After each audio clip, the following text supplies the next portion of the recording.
Bonjour à tous, j'espère que vous allez bien.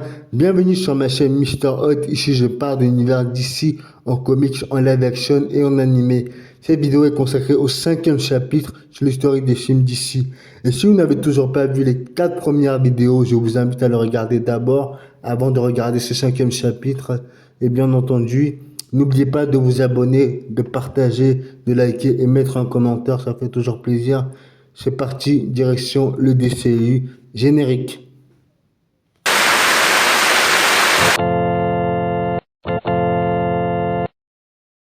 Sous l'ère de Walter Hamada, les films du DCU depuis 2018 sont tous des échecs commerciaux.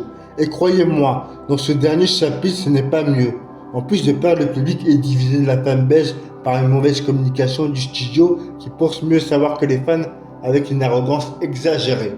Mais heureusement, l'espoir revient dans une période de pandémie mondiale après des années de contestation à travers les réseaux sociaux ou des marches contre la Warner et les dirigeants de DC Film avec ce slogan légendaire hashtag Restore Snyderverse pour le retour de Zack Snyder afin qu'il puisse montrer sa véritable vision de son film Justice League qu'on aurait dû avoir en 2017 et sur la plateforme HBO Max que la Zack Snyder Justice League sort en 2021.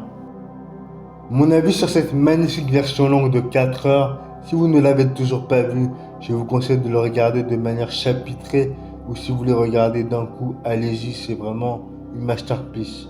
Ce film n'a rien à voir avec celui de 2017 par l'ambiance, même par le ton qui est différent. Beaucoup plus sérieux, même la photo également qui n'a rien à voir avec celui de 2017 et vraiment plus les scènes en plus des scènes avec Flash et Cyborg qui ont vraiment des scènes iconiques et mémorables. Les scènes d'action sont plus dantesques et il y a vraiment des caméos des personnages d'ici qui font plaisir à voir. En tout cas, pour moi, ce film aurait pu être un moyen de relancer le DCU. En plus, pour une fois, tout le monde était content de voir un bon film d'ici, que ce soit les fans et une partie du grand public. Le 8 avril 2022, c'est un tournant dans le monde hollywoodien. Warner Bros. Et Discovery fusionnent pour former une nouvelle entreprise qui s'appelle désormais Warner Bros. Discovery. Ce changement a un impact sur DC Entertainment et ses différentes branches, surtout la partie cinéma et télévision. Walter Hamada démissionne le nouveau patron de Warner Bros. Discovery, David Zaslav, nomme le duo Michael De Luca et Pamela Abdi qui sont connus en tant que producteurs de films sont nommés comme patron de DC Film par intérim.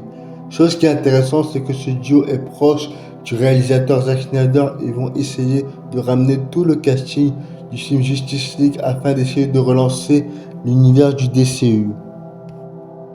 Le film Black Adam sort en novembre 2022 en France. Sera un succès plutôt mitigé, malgré la présence de Dwayne Johnson alias The Rock, qui est très célèbre aux États-Unis et dans le monde entier, n'a pas suffi à faire davantage entrer au cinéma. Et pourtant, Dwayne Johnson a tenté de faire revenir les fans de la première heure du DCU, surtout ceux du Snyderverse. Enfin, quelqu'un qui a compris qu'il fallait tenter de rassembler la fanbase, mais le problème, c'est que Dwayne Johnson a trop vouloir tirer la couverture à son avantage, sachant qu'il ne joue que le personnage de Black Adam, qui est le célèbre anti-héros de Shazam. Je dois dire qu'il a quand même commis quelques erreurs de communication, notamment en disant que la hiérarchie des pouvoirs va changer à DC. C'est là qu'on voit encore une fois que le studio Warner n'a pas du tout confiance en ses projets et surtout est incapable de mener une direction claire. Mon avis sur le film Black Adam, j'ai bien aimé, c'est un bon film de divertissement avec un ton dramatique. Mais au niveau du scénario, j'aurais pu faire mieux, notamment en évoquant plus davantage la présence du groupe mercenaire Intergang qui occupe le Kandak. Le flashback sur l'origine de Adam, tout en abordant le passé du royaume sous les règnes d'un roi tyrannique contre son peuple, est bien mené. C'est un plaisir de voir la Justice Society America, JSA, les héros de l'âge d'or, une première au cinéma. Mais le bémol, c'est qu'on ne sait pas depuis combien de temps ils sont là. Il y a quand même une petite explication vite fait. Les scènes d'action sont vraiment plaisantes à voir, surtout les scènes avec Chris Boseman qui joue Dr. Fate qui est juste classe, Hawkman qui est juste stylé. J'ai bien aimé sa confrontation contre Black Adam. Par moments, le film fait penser à Terminator. La chose qui m'a le plus agacé dans ce film, c'est le gamin et la famille et l'humour qui gâchent le film par moments. Pour terminer avec ce film, je vous laisse regarder le post-générique du film Black Adam.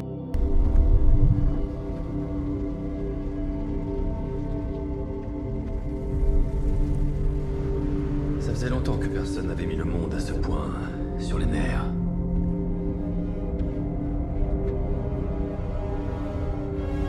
Black Adam. Il faut qu'on parle. Oui, Henry Cavill fait son grand retour en tant que Superman. Imaginez l'ambiance que c'était. Le public était conquis de son retour. J'ai rarement vu le retour d'un personnage aussi iconique avoir autant d'applaudissements. Je suis vraiment pas prêt à oublier ce moment, c'était incroyable. Ah, seulement imaginez le genre d'affrontement qu'on aurait pu avoir entre Superman et Black Adam, Henry Cavill contre Dwayne Johnson. Imaginez, ça aurait été épique et incroyable. Mais malheureusement, quelques semaines après, le 15 décembre 2022, l'acteur lui-même sur sa page Instagram nous annonce qu'il ne jouera plus le rôle de Superman suite au changement de direction et de la nomination du duo Peter Safran et James Gunn qui sont désormais les patrons de DC Films qui devient DC Studio. C'est au tour de Flash d'avoir droit à son propre film, une première en plus. Il faut savoir que le studio Warner voulait faire un film sur Flash depuis très longtemps, mais c'est seulement en 2014 que le projet sera en développement. Dans un premier temps, il était prévu que le film sorte en 2018. Entre-temps, il y a eu des problèmes de développement, plusieurs changements de scénaristes, des changements de réalisateurs qui a retardé le projet. C'est finalement Andy Muschietti qui a été choisi pour réaliser le film. N'oublions pas que Flash a déjà apparu dans plusieurs films du DCU, notamment Batman vs Superman et le film Justice League, bien entendu, je parle de la version longue, en temps W1. Le film sort en juin 2023 en France. Mon avis sur le film The Flash, qui est une adaptation du comics Flashpoint, c'est une déception pour ma part, j'en attendais beaucoup, car Flash est l'un de mes personnages préférés de l'univers d'ici. Il y a des idées de mise en scène, mais malheureusement les effets spéciaux sont bâclés, c'est raté, ça rend pas honneur au personnage. Le scénario est plat et pourtant il y a des idées au niveau de l'histoire, c'est mal exploité. Si on veut à ceux qui ont eu cette idée d'inclure le Batman de Michael Keaton dans ce film par nostalgie en pensant attirer davantage les fans. Au lieu d'essayer d'adapter correctement le comic Flashpoint avec le Batman de Thomas Wayne d'un autre univers qui aurait pu être beaucoup plus impactant au niveau du scénario et allait apporter, croyez-moi, beaucoup plus d'émotion. Il y a quelques points positifs quand même. L'appréciation d'Ezra Miller qui joue parfaitement bien le rôle de Flash avec maturité et avec son rôle un peu entre guillemets de grand frère, notamment avec son jeune Flash quand vous allez voir à travers le multivers pour ceux qui l'ont toujours pas vu. Certaines scènes sont assez émouvantes et dramatiques, notamment quand il est dans le multivers à travers une autre terre. Le film sera un échec cuisant box-office. Le personnage méconnu du grand public va avoir droit à sa première adaptation live-action au cinéma qui était au départ prévue sur la plateforme HBO Max. Ce personnage c'est Blue Beetle, mais surtout celui de James Reyes, le troisième Blue Beetle qui a la marque du scarabée extraterrestre. C'est un mélange de Spider-Man et de Iron Man pour vous donner une idée. Le film sort en août 2023 en France. J'ai bien aimé pour ce qu'il est et pour ce qu'il nous propose. C'est un film assez classique dans le genre super-héroïque. Au niveau des origines story, du comment un jeune étudiant qui va avoir des pouvoirs par accident.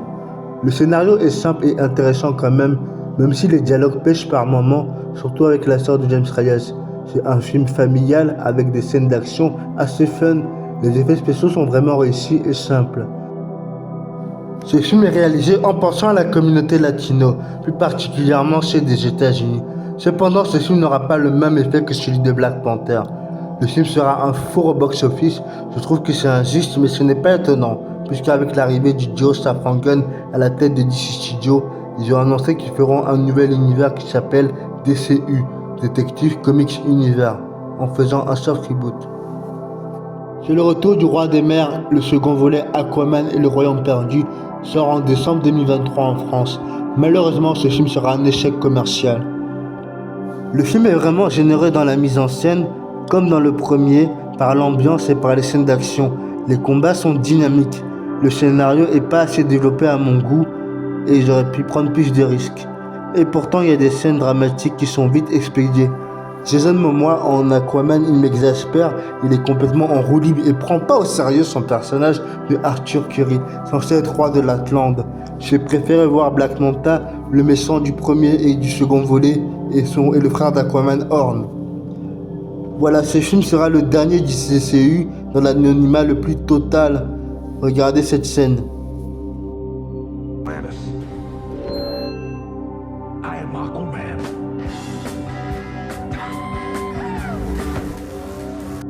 Pauvre Aquaman. Ces jeunes moments ne se rendent pas compte qu'il a rendu à nouveau ce personnage ridicule auprès du grand public. Zack Snyder avait pourtant réussi à le remettre au goût du jour. Voilà, c'était le dernier chapitre sur les films historiques de DC au cinéma de 1978 à 2023 en 5 parties. J'espère que je vous ai fait découvrir davantage les différentes périodes des personnages de DC au cinéma. Merci d'avoir regardé cette vidéo et si vous n'avez toujours pas vu les précédentes parties sur l'historique des films DC au cinéma, je vous invite à les regarder sur ma chaîne YouTube. N'oubliez pas de vous abonner, à très bientôt.